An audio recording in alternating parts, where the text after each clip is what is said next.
एक कदम ईश्वर की ओर।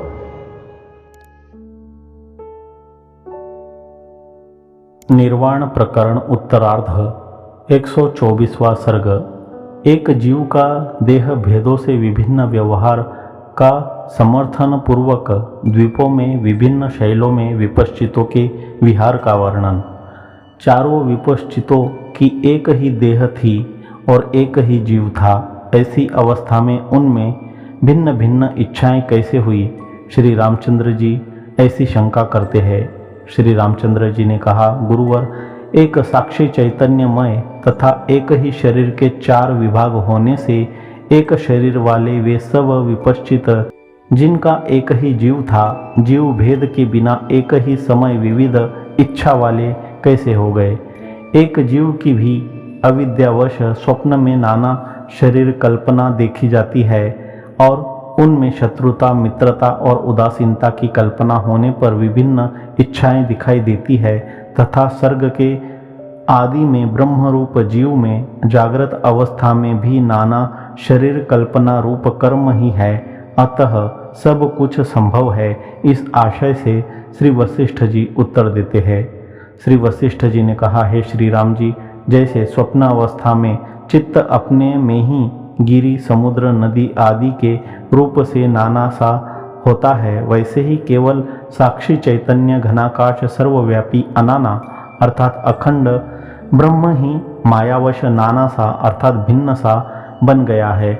जैसे अति स्वच्छ दर्पण के उदराकाश में गिरी, नदी आदि के साथ महाकाश प्रतिबिंबित होता है, वैसे ही संवितमय आकाश के अर्थात साक्षी चैतन्य के दर्पण के समान अति स्वच्छ होने के कारण नानात्मता को जैसा प्राप्त हुआ आत्मा स्वयं ही अपने में प्रतिबिंबित होता है, उस प्रकार अति स्वच्छ संवितमय आकाश के जगदाकार होने में दर्पण की सी अति निर्मल स्वच्छता ही कारण है।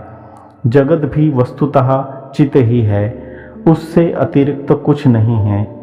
ऐसी स्थिति में चित्त का ही चित्त में प्रतिबिंब कैसे पड़ेगा? ऐसी यदि कोई शंका करे तो उस पर दृष्टांत सुनो। ऐसा कहते हैं, जैसे एकमात्र लोहे के बने हुए दर्पणों का आपस में एक दूसरे पर प्रतिबिंब पड़ता है, वैसे ही परमार्थतः चिद्रूप भी ये पदार्थ आपस में प्रतिबिंबित होते हैं। माया रूप उपाधि की शक्ति अचिंतनीय अर्थात विचार सीमा के परे है। अतः गंधर्व नगर, स्फटिक की दीवार रूप आकाश में चंद्रमा, सूर्य और मेघ सहित महाकाश का भी प्रतिबिंब दिखाई देता है, यह भाव है।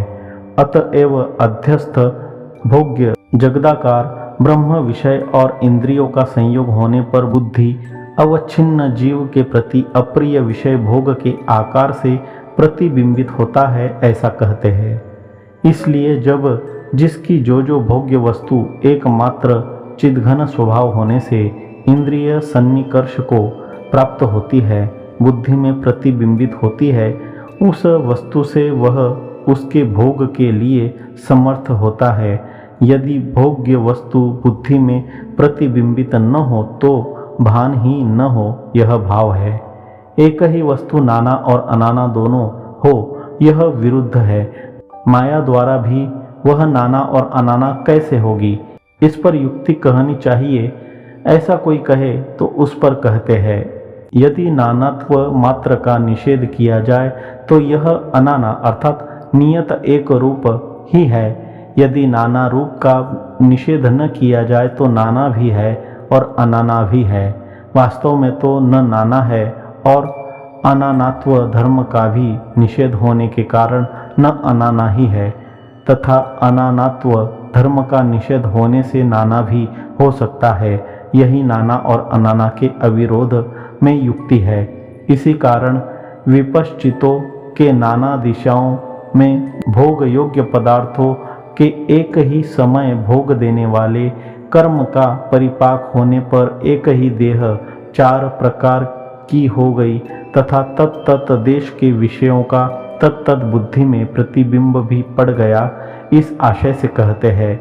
इस कारण जिस विपश्चित के सामने जो वस्तु आई उससे वह संवितमयता को प्राप्त होकर उसके वश में हो गया। जब अगस्त्य आदि योगियों का भी जो मलय आदि नियत प्रदेश में नित्य रहते हैं, नाना देशों में अतीत अनागत आदि कालों में योग बल से सन्निधान द्वारा सब वस्तुओं का अनुभव करना प्रसिद्ध है, तब भिन्न देशों के प्रति चले हुए विपश्चितों का वह हुआ, इसमें क्या आश्चर्य है। इस आशय से कहते हैं, एक देश में स्थित योगी तीनों कालों में सर्वत्र होकर एक ही समय में सब काम करते हैं, सबका अनुभव भी करते हैं।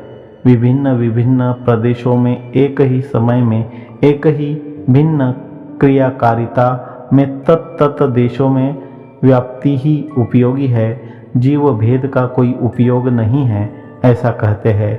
जैसे धूप से पीड़ित लोगों को सुख पहुँचाने वाला मेघ भी महान होने के कारण ही नाना नगर पर्वत नदी खेत आदि में व्याप्त होकर एक ही काल में महलों को धोना, तटों को तोड़ना, नदी का जल बढ़ाना, धानों को पुष्ट करना आदि विभिन्न व्यापार तत्त भाग से करता है।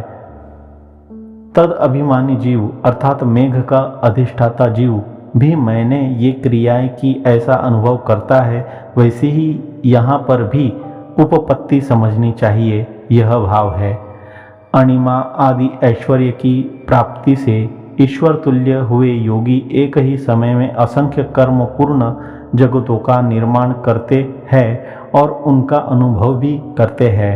एक ही विष्णु भगवान अपनी चार भुजाओं से अथवा अपने विभिन्न शरीरों से कहीं पर योग निद्रा, कहीं पर तपस्या, कहीं पर इंद्र के अनुज होने से उनकी सहायता, कहीं पर वैकुंठ विविध भोग यों विविध क्रियाएं करते हुए जगत की रक्षा करते हैं, वारांगनाओं का उपभोग करते हैं एवं उनका अनुभव भी करते हैं।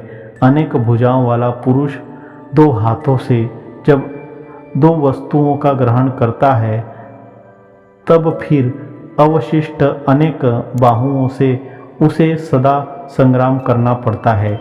दसों दिशाओं में स्थित वे विपश्चित यद्यपि एक साक्षी चैतन्य वाले थे, फिर भी उन्होंने वैसे ही व्यवहार किया और सुख दुख आदि प्राप्त किया। उन्होंने भूमि शैयाओं में शयन किया, विभिन्न द्वीप द्वीपांतरों में सुख दुख का उपभोग किया, वन श्रेणियों में विहार किया और मरुभूमि में भ्रमण किया, पर्वत पंक्तियों में निवास किया, सागरों के गर्भ में भ्रमण किया, विभिन्न द्वीपों में विश्राम लिया और मेघमाला से भरे हुए पर्वत श्रृंगारों पर छिप कर रहे वह सागर पंक्तियों में आविर्भूत हुए एवं उन्होंने आंधियों में, सागर की तरंगों में, पर्वत और समुद्रों के तटों में तथा नगरियों में क्रीड़ा की। पूर्व दिशा को प्रस्थित विपश्चित शाक द्वीप में प्रख्यात उदय पर्वत के तट पर दल रहित स्नुही वृक्ष के वन के अंदर यक्ष द्वारा मोहिनी विद्या से मोहित होकर 7 वर्ष तक सोया रहा। पूर्व विपश्चित ही इस पर्वत पर कहीं पत्थर बना देने वाला जल पीकर जबरदस्ती पत्थर बनकर भूमि के अंदर 7 वर्ष तक रहा। पश्चिम दिशा की ओर प्रस्थित विपश्चित शाक द्वीप में अस्ताचल पर्वत के शिखर पर मेघपूर्ण गुहा रूपी गृह में पिशाच रूपी अप्सरा ने 1 महीने तक अपना कामुक बना डाला। पूर्व विपश्चित शांतमय नाम के वर्ष अर्थात सप्तद्वीप में जलधार नाम के महापर्वत पर किसी मुनि के शाप से हरितकी के वन में हरितकी वृक्षता को प्राप्त होकर लोगों की दृष्टि में अदृश्य बनकर रहा।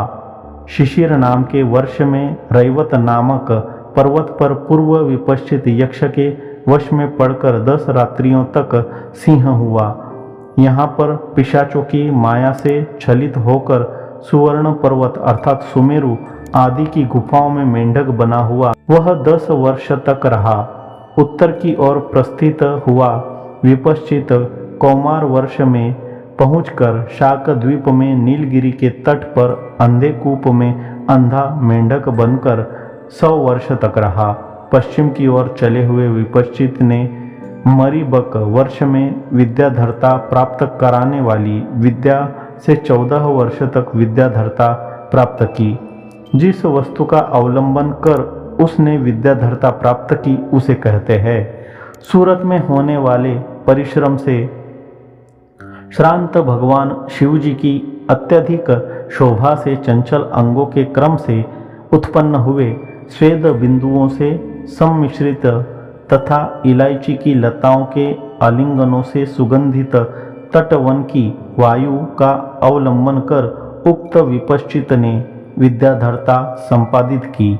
124वां सर्ग समाप्त।